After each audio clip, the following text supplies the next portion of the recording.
مسلمانہ کے بعد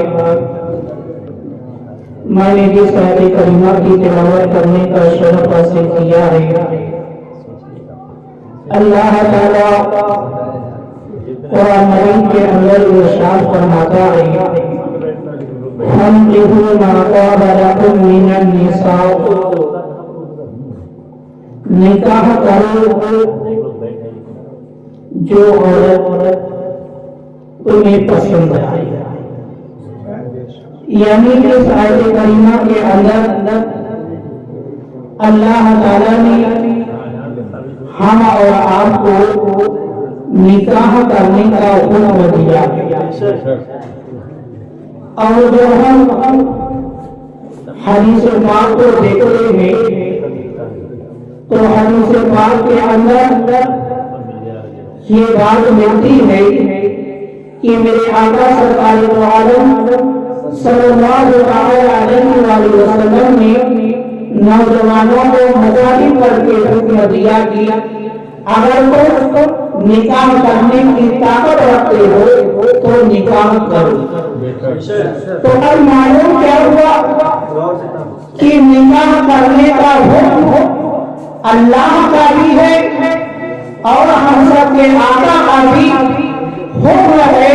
کہ اگر ہم نکاح کرنے کی طاقت رکھتے ہیں تو نکاح کریں۔ اب دیکھو میرے مسلمان بھائی، یہ نکاح ایسا عمل ہے کہ جو ہر زمانے میں پایا گیا، ہر زمانے میں نکاح پایا گیا، ہر شریعت کے اندر نکاح موجود، ہر شریعت کے اندر نکاح موجود، یہاں تک کہ میرے آقا سرکار دو عالم صلی اللہ علیہ وآلہ وسلم جب آخری نبی بن کر تشریف لائے تو آپ کی شریعت میں بھی نکاح موجود۔ اور میرے مسلمان بھائی، جب ہم نکاح کی تعلیم کے حوالے سے دیکھتے ہیں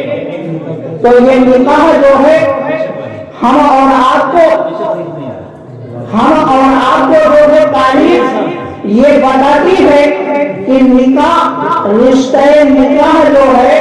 یہ ایسا عمل ہے، یہ ایسا رشتہ ہے کہ جس کا وجود جو ہے اس وقت ہوا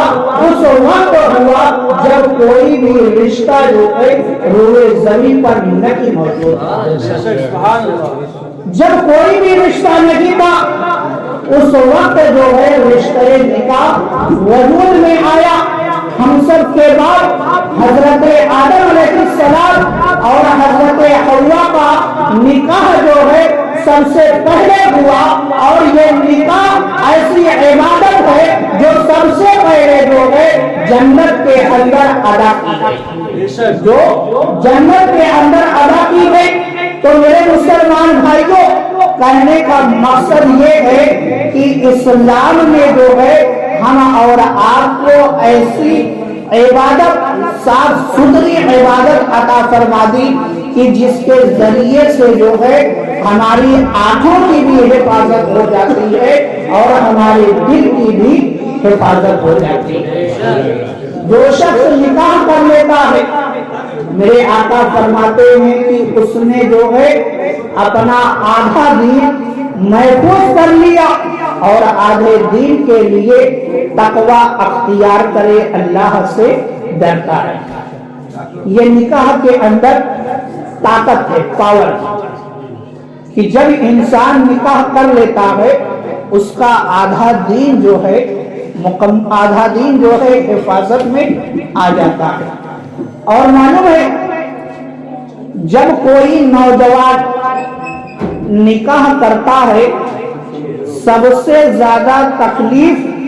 شیطان کو ہوتی ہے، سب سے زیادہ تکلیف جو ہے شیطان کو ہوتی ہے، کیونکہ شیطان جو ہے حسن ہی کے ذریعے سے جو ہے نوجوان کے دل میں وسوسہ ڈالتا ہے۔ اسی لیے حضرت عمر فرمایا کرتے تھے، ایک تاریخی جملہ دے رہا ہوں، کہ حضرت عمر فاروق اعظم رضی اللہ تعالی عنہ فرمایا کرتے تھے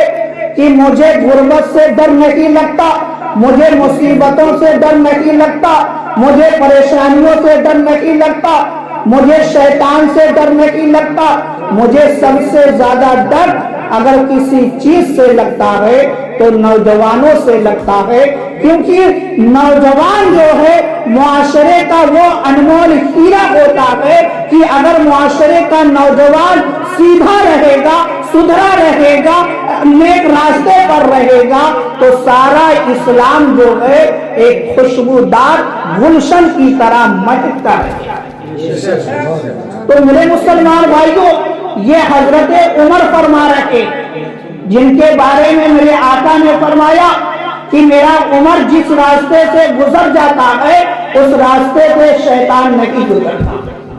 اس راستے سے شیطان نہیں گزرتا۔ حضرت عمر نے بتا دیا کہ اسلام کے اندر نوجوان کی کیا اہمیت ہے، کیا قیمت ہے، کہ اگر مسلمان نوجوان جو ہے اپنی حفاظت، اپنی نگاہوں کی حفاظت، اپنے دلوں کی حفاظت چاہتا ہے تو وہ نکاح کر کے جو ہے اپنی آنکھ کی حفاظت کر لے، اپنے دل کی حفاظت کر لے، ورنہ جو ہے شیطان سب سے زیادہ اگر وار کسی پر کرتا ہے تو نوجوان پر کرتا ہے، اور سب سے بہترین اس کے پاس اگر کوئی آلہ ہے وسوسہ ڈالنے کا تو وہ حسن ہے، وہ حسن کے ذریعے سے نوجوان کو بہکاتا ہے، نوجوان کو بہکاتا ہے۔ تو میرے مسلمان بھائیوں، اور دیکھو نکاح کے بارے میں ایک تعلیم، ایک تاکید جو ہے میرے آقا نے اور بہت زیادہ کی، وہ یہ ہے میرے آقا سرکار دو عالم صلی اللہ تعالی علیہ وآلہ وسلم نے حضرت ابو ہریرہ کو مخاطب کیا، اور مخاطب کرنے کے بعد فرمایا اے ابو ہریرہ، کچھ لوگ جو ہے نکاح حسن دیکھ کر کرتے ہیں، کچھ لوگ مال دے کر نکاح کرتے ہیں، کچھ لوگ جو ہے حسب و نسب کو دیکھ کر نکاح کرتے ہیں، اور جب تم نکاح کرنا تو نہ مال دے کر نکاح کرنا، نہ حسب و نسب دیکھ کر نکاح کرنا، نہ حسن و جمال دیکھ کر نکاح کرنا، تم جب نکاح کرنا تو دینداری دیکھ کر نکاح کرنا۔ یعنی میرے آقا نے ہم اور آپ کو یہ تعلیم دے دی کہ ہم اور آپ جب نکاح کرنے کا ارادہ کرے تو سب سے پہلے جو ہے دینداری کو اول نمبر پر رکھے، اول نمبر پر رکھے۔ آخر دینداری کو اول نمبر پر رکھنے کا فائدہ کیا حاصل ہوگا؟ اس سے ایک مسلمان کو فائدہ کیا حاصل ہوتا ہے؟ تو سنو میرے مسلمان بھائیوں، دینداری کی وجہ سے جو ہے جب ہمارے گھر میں ایک دیندار لڑکی آتی ہے تو ہمارے گھر کا ماحول جو ہے بالکل بدل جاتا ہے، اسلامی معاشرہ بن جاتا ہے، اور ہماری جو آنے والی نسل ہوتی ہے، ہماری آنے والی جو نسل ہوتی ہے وہ اسلام کا ہیرو بنتی ہے، اسلام کا ہیرو یعنی نیک صالح ہماری اولاد بنتی ہے جب والدین دیندار ملتے ہیں، جب والدین دیندار ملتے ہیں تو ایسا ماحول ہمارے گھر میں بنتا ہے کہ ہماری اولاد نیک اور صالح ہوتی ہے۔ اب آپ کسی بھی ولی کی تاریخ کو اٹھا کر دیکھ لیں، آپ کسی بھی ولی کی تاریخ کو اٹھا کر دیکھ لیں، چاہے غوث اعظم کی تاریخ کو اٹھا کر دیکھ لیں، چاہے خواجہ غریب نواز کی تاریخ کو اٹھا کر دیکھ لیں، کسی بھی ولی کی تاریخ کو آپ اٹھا کر دیکھ لیں تو سب سے پہلے آپ کو یہی ملے گا کہ ان کے والدین جو تھے وہ دیندار تھے، ان کے والدین دیندار تھے. جب والدین دیندار ہوا کرتے تھے تب غوث اعظم جیسا بیٹا پیدا ہوا کرتا تھا. معلوم ہے میرے مسلمان بھائیوں، ایک بہت بڑا علم کا پہاڑ گزرا ہے، بہت بڑے امام ہمارے گزرے ہیں جن کو دنیا امام غزالی کے نام سے جانتی ہے، جن کو دنیا امام غزالی کے نام سے جانتی ہے. آپ نے تصوف میں ایسی ایسی کتابیں لکھ کر ہم اور آپ کو عطا فرمائی ہے کہ اگر انسان آپ کی کتابوں کو پڑھنے لگے، آپ کی کتابوں کا مطالعہ کرنے لگے تو وہ ولایت کے مقام تک پہنچ سکتا ہے، وہ ولایت کے مقام تک پہنچ سکتا ہے. ایسا امام جو علم کا پہاڑ ہے، جو علم کا پہاڑ ہے، جو اپنے وقت کا امام ہے، ان کے والدین کی کیفیت دیکھیں کہ ایک مرتبہ جو ہے امام غزالی کی والدہ نے کہا کہ اے غزالی، تیرے پاس جو کچھ ہے، چاہے وہ علم ہو چاہے تقویٰ ہو، جو کچھ بھی تیرے پاس ہے وہ سب جو ہے میری بدولت ہے، وہ سب میری بدولت ہے. اب آج کا نوجوان ہوتا وہ کہتا کہ میں نے محنت کی ہے، رات رات بھر میں نے کتابیں پڑھی ہے، میں نے عبادت کی ہے، تب یہ مقام ملا ہے. لیکن میرے مسلمان بھائیوں، وہ امام غزالی تھے، انہوں نے کہا کہ اے والدہ، آخر یہ کس طریقے سے مجھے مقام ملا، اس میں کیا ذریعہ بنا؟ تو میرے مسلمان بھائیوں، امام غزالی کی والدہ فرماتی ہے کہ اگر میں وضو کر کے تجھے دودھ نہ پلاتا تو وقت کا امام ہرگز نہ بنتا. تو معلوم کیا ہوا کہ پہلے کی جو ہماری مائیں ہوا کرتی تھی وہ دیندار ہوتی تھی، تب جو ہے امام غزالی جیسا بیٹا پیدا ہوا کرتا تھا.